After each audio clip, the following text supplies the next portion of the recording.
Assalamualaikum warahmatullahi wabarakatuh. Hari ini saya nak buat ulasan perlawanan di antara Penang menentang JDT, yang mana JDT menang 1-0 hasil jaringan Fernando Rodriguez.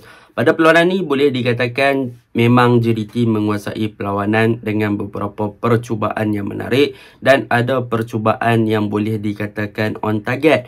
Tetapi disebabkan kecemerlangan goalkeeper pasukan Penang iaitu Hafizul telah menafikan beberapa peluang keemasan yang diperolehi JDT untuk menjaringkan gol, ditambah pula dengan barisan pertahanan pasukan Penang yang agak berdisiplin pada perlawanan ini dan begitu kompak ketika bertahan untuk memastikan yang JDT menghadapi sedikit kesukaran untuk masuk ke dalam D-box pasukan Penang. Baiklah, tanpa membuang masa, mari kita masuk ke dalam ulasan perlawanan, yang mana saya akan mulakan dengan pasukan JDT. Apakah kelebihan dan juga apakah yang saya suka tentang barisan JDT pada perlawanan ni? Yang pertama yang saya suka tentang pasukan JDT, of course lah, daripada build up play yang mereka lakukan. Pada perlawanan ni kita boleh lihat bagaimana JDT hanya menggunakan back 2 sahaja di belakang, iaitu Syarul Saad dan juga Khalidi Murga. Dan daripada back 2 ni lah mereka seakan-akan bermain dengan formation 2-5-3, yang mana ada 3 player di hadapan, iaitu Fernando Rodriguez, Arif Aiman dan juga Fernando Forestry. Dan boleh dikatakan akibat daripada backup ataupun back 2 yang dilakukan oleh JDT ketika build up, mereka bermain dengan sangat-sangat ofensif dan berjaya untuk mencipta pelbagai serangan ke arah gawang pasukan Penang, sama ada melalui gerakan di tengah, di kanan ataupun di kiri melalui Koh Beng Ong. Dan perkara itu memang sangat-sangat baguslah build up ataupun permainan corak JDT yang menggunakan back 2 untuk bertindak lebih ofensif. Yang kedua yang saya suka tentang JDT ni, walaupun bermain dengan back 2, mereka masih lagi mengamalkan dan juga mengekalkan corak permainan defensive line yang agak tinggi. Sebab apa? Sebab pada perlawanan semalam kita tahu boleh dikatakan JDT hampir menguasai keseluruhan perlawanan dan Penang hanya menggunakan corak sit deep dan juga counter attack, dan JDT bermain dengan high line, dengan defensive line yang agak tinggi. Kita boleh tengok Syarul Saad boleh dikatakan berada di bahagian tengah lah sebagai seorang centre back. Itu adalah satu positioning yang agak tinggi untuk seorang pertahanan. Jadi itu bukanlah benda yang saya nak highlightkan, tetapi apabila JDT bermain dengan high line ataupun defensive line yang agak tinggi, JDT sebenarnya tidak menghadapi kesukaran untuk menghalang gerakan counter attack yang cuba dilakukan oleh pemain-pemain Penang. Yang mana apabila Penang cuba nak counter pemain-pemain JDT yang berada di defensive line yang tinggi ni, iaitu Syarul Saad dan juga Khalidi Murga, mereka cepat untuk cover balik mereka punya position untuk memastikan yang mereka tidak memberi ruang dan juga boleh mematahkan gerakan counter attack yang cuba dilakukan oleh bahagian serangan Penang yang diketuai oleh Luka dan juga Hilal. Jadi benda tu sangat positif lah. Walaupun bermain dengan defensive line yang agak tinggi, JDT tak leka, yang mana di bahagian pertahanan mereka juga masih lagi fokus dan juga recovery phase mereka agak laju pada perlawanan semalam, walaupun bermain dengan serangan yang boleh bermain dengan taktikal yang sangat ofensif dan defensive line yang agak tinggi. Itu yang kedua yang boleh saya katakan tentang pasukan JDT. Yang ketiga yang boleh katakan tentang pasukan JDT yang saya suka adalah di bahagian tengah, iaitu gandingan antara Nakcho Insah, Hong Wan dan juga Safiq Rahim. Yang mana untuk gandingan tengah pasukan JDT ni, memang pada perlawanan ini kita boleh lihat bagaimana mereka menunjukkan keserasian. Walaupun mereka bukanlah dikatakan sebagai starter untuk pasukan JDT, boleh dikatakan ini first time mereka diturunkan sekali dan mereka menunjukkan satu kesefahaman yang bagus. Safiq Rahim, Nakcho dan juga Hong Wan, mereka pandai untuk menstabilkan bahagian tengah pasukan JDT dan berjaya untuk menggerakkan bahagian tengah pasukan JDT dengan sangat baik. Dan yang paling penting, apa yang boleh saya katakan, Hong Wan menunjukkan satu improvement yang sangat bagus. Daripada segi long ball quality dia sangat bagus, dan juga dari segi percubaan jarak jauh dia agak bagus pada perlawanan ni. Dan yang paling penting, Nakcho Insah pada perlawanan ni boleh dikatakan sangat-sangat bebas. Beliau bergerak dengan sangat ofensif. Boleh dikatakan beliau lah yang bertindak sebagai playmaker untuk pasukan JDT, bukan hanya bertindak sebagai holding midfielder lagi. Beliau memang bertindak sebagai playmaker, dan di second half barulah beliau diganti oleh Nazmi Faiz. Jadi gandingan 3 player JDT di bahagian tengah ni telah menghidupkan gerakan-gerakan yang menarik dan menjadi point ataupun kunci kepada switch play pasukan JDT daripada kanan ke kiri, daripada kiri ke kanan, daripada kanan ke tengah dan sebagainya. Bahagian tengah inilah yang menjadi orang kata apa, focus point untuk melakukan switch play kepada pasukan JDT. Memang tengah JDT semalam hidup lah pada perlawanan semalam.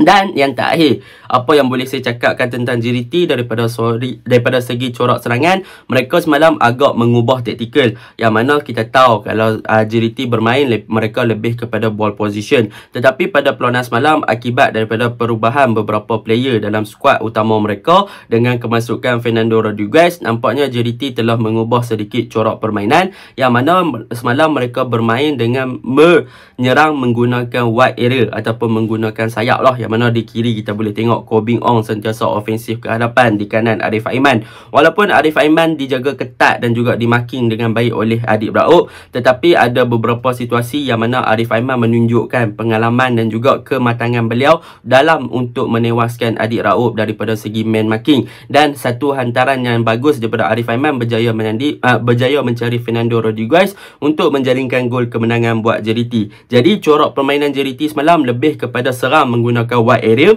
ataupun bahagian tengah untuk mencari dan juga mensasarkan target man mereka, iaitu Fernando Rodriguez, daripada bermain dengan ball position. Itulah pertukaran taktikal yang dilakukan oleh coach pasukan JDT, iaitu assistant coach Benjamin Mora tak ada semalam. Jadi boleh nampaklah perubahan taktikal yang dilakukan oleh JDT ni sebenarnya adalah sangat bagus untuk pasukan JDT. Sebab apa? Sebab mereka tidaklah akan terlalu statik ataupun tidak akan terlalu bergantung kepada satu taktikal sahaja. So mereka ada banyak perancangan, banyak taktikal yang mereka boleh aplikasikan dalam setiap game yang berbeza. Itu yang saya sukalah tentang JDT. Dan kekurangan JDT dalam perlawanan ni, macam saya cakap, mereka lebih memfokuskan kepada target man dan juga membuat hantaran di belakang pertahanan ataupun mencari Fernando Rodriguez.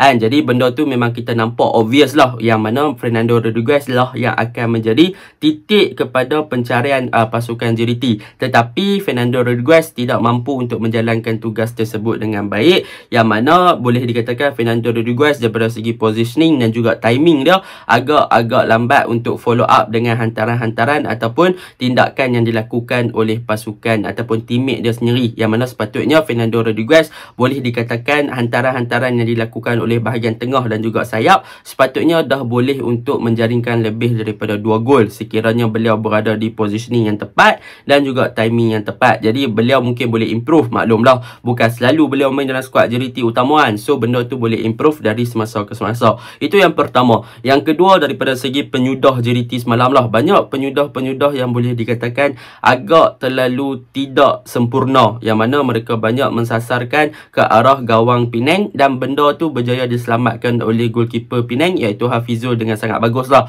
So Hafizul semalam beliau bertindak dengan sangat cemerlang juga untuk memastikan yang gawang beliau tidak dibolosi lebih daripada 1. Jadi good job lah untuk JDT dan cuma perlu perbaiki kelemahan sikit. Dan yang ketiga, disebabkan corak permainan yang berubah, boleh dikatakan weakest point untuk JDT adalah di bahagian tengah lah, iaitu mereka punya number 10, yang mana mereka tak ada player yang mampu untuk berfungsi sebagai nombor 10 ataupun attacking midfielder yang boleh link up antara striker dengan baik. Itu sebab semalam Nacho yang nampak lebih ofensif jadi playmaker, tapi kita tahu Nacho adalah player yang lebih kepada holding midfielder, Hong Wan juga lebih kepada holding midfielder, dan Safi Rahim adalah lebih kepada player number 8, iaitu box to box player. So ketiga-tiga player ni memang boleh dikatakan antara player yang more to defensif dan ada kelebihan daripada segi hantaran-hantaran jauh. So memang boleh nampak lah hantaran-hantaran jauh ketiga player ni memang on point. Tetapi ketika mereka nak create movement, nak main shot passing di bahagian tengah, mereka tak beberapa nak menjadi, dan mereka tak terlalu kreatif untuk melakukan